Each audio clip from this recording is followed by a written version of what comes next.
Good afternoon, this is my second YouTube video and I did say I'd do more, so I'm going to try and do more. I've just bought a new light and hopefully you can see me. I'm actually looking very warm and flustered after my walk, but I'm really excited because I've received another parcel. Today I've received some special snowdrops, so I'm basically going through what we've got here today. So the people I've actually bought them from don't normally deliver. They normally do shows, so it's quite unusual that they do sell them, but they've sent them to me anyway. And so here we are. So they're really nicely wrapped. Let's see and let's hope that they've still got flowers on. So you can see, oh, here we are. So you can see how big they are actually.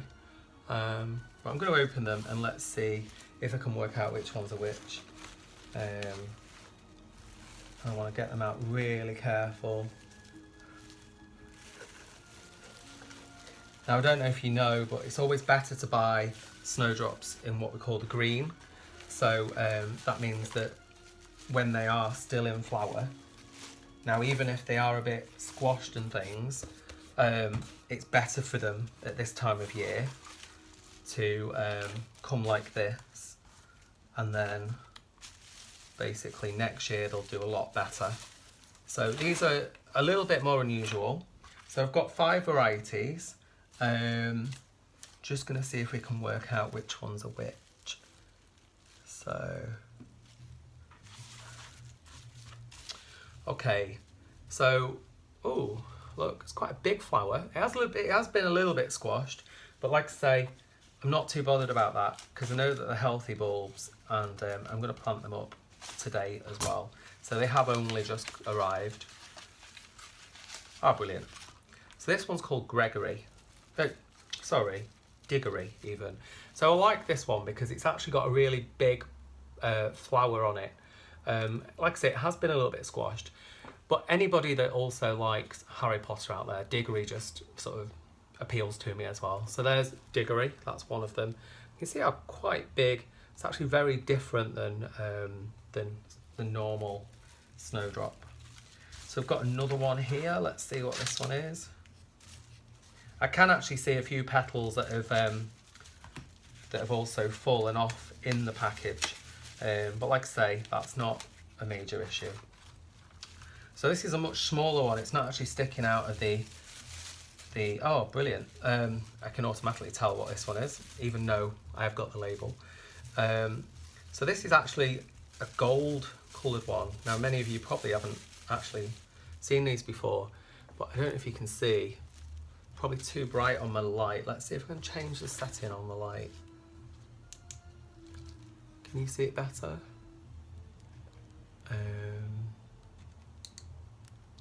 No, it's really hard to see in the light, but basically it's a very light, lemony sort of centre. So that's called blonde Inge. Really lovely, lovely little snowdrop there.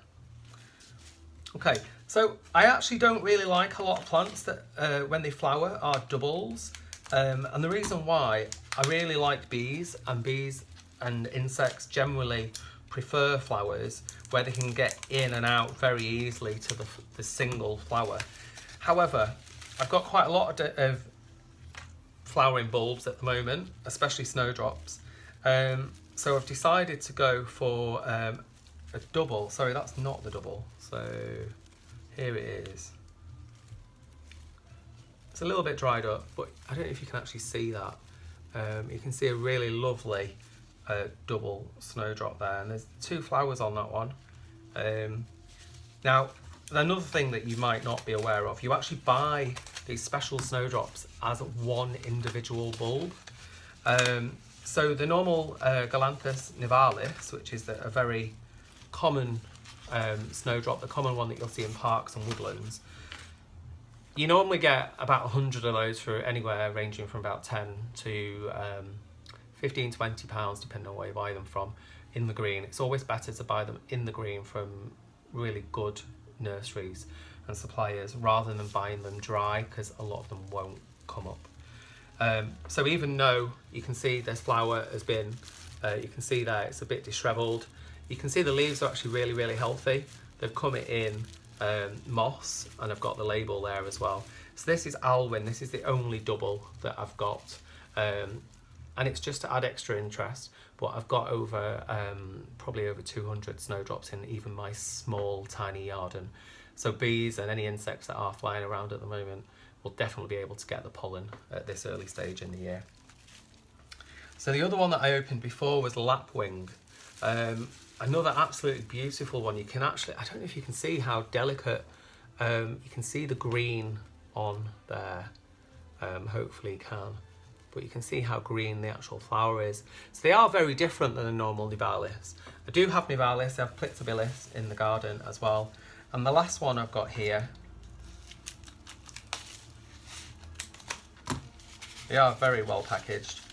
This is one that I was very dubious about buying because of its name, but it was so pretty that I couldn't get away without buying it. It's called Trumps.